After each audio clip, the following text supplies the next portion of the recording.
Hello Easton, and welcome back to another episode of Twice as Interesting.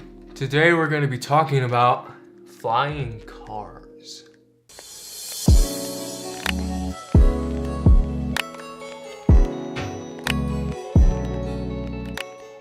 Before we dive any deeper, let's establish what a flying car even is. Some may say that the question, what is a flying car, is self-explanatory and speaks for itself. But to make sure we're on the same page, flying cars are personal vehicles that travel via the sky. Now let's dive in deeper into where flying cars came from. Flying cars have actually been around for longer than you might think. As some of you may know, the Wright brothers invented and flew the first controlled airplane in 1903. It was a revolutionary achievement that would have a great impact on the future of aerial transportation. The history of flying cars doesn't stop there though. The dream of having a flying car was carried through fiction as well. In 1962, the animated series, The Jetsons, which depicted a futuristic family whose mode of transport was none other than a flying car. After the premiere of The Jetsons, flying cars have made several appearances in movies and TV shows throughout the decades.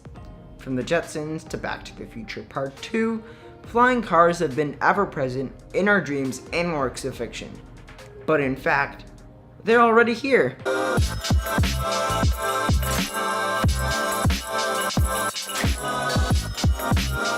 Turning our wildest dreams into a reality is and has been a recurring fantasy in humans for a long time. This pattern has led us to achieving space travel, cloning, the Snuggie, and what we're discussing today, flight. The flying cars we see today come in many different shapes and sizes with different functions and uses. And every year, the use and development of flying cars does nothing but increase.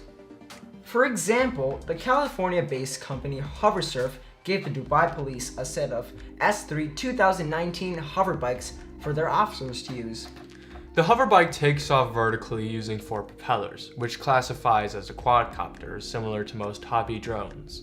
These machines weigh 253 pounds, have a max speed of 60 miles per hour, and meets the Federal Aviation Administration guidelines, which means you don't need a pilot's license to fly it. Apart from selling hoverbikes, HoverSurf also makes a flying car called the Formula Project. HoverSurf's overall mission is to make these flying vehicles available for everyday people. Another company that is producing these flying cars is Kitty Hawk. Kitty Hawk has 2 products, Flyer, which is a personal flying vehicle, and Cora, which is a flying taxi. Both take off like a helicopter, which eliminates the need of a runway of any sort.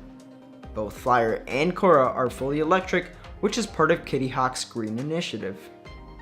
Most of you probably have heard about the next company who has stepped into the arena of flying cars, and that company is Uber. As many of you know, Uber is a taxi company that uses an app on your phone to find an available ride for you. What you may or may not know is their plans for the future regarding flying cars. Uber plans to enact Uber Air, which in essence is like the taxi service that Uber has, but instead using flying cars. Starting in 2023, you will be able to request a flying vehicle to take you to your destination in certain cities. These lucky cities include Los Angeles, California, Dallas, Texas, and an international city. As for the future of flying cars, we can be sure that they'll have a place in our daily lives if we keep innovating and pushing the boundaries of what we can accomplish. This is Twice as Interesting, signing out.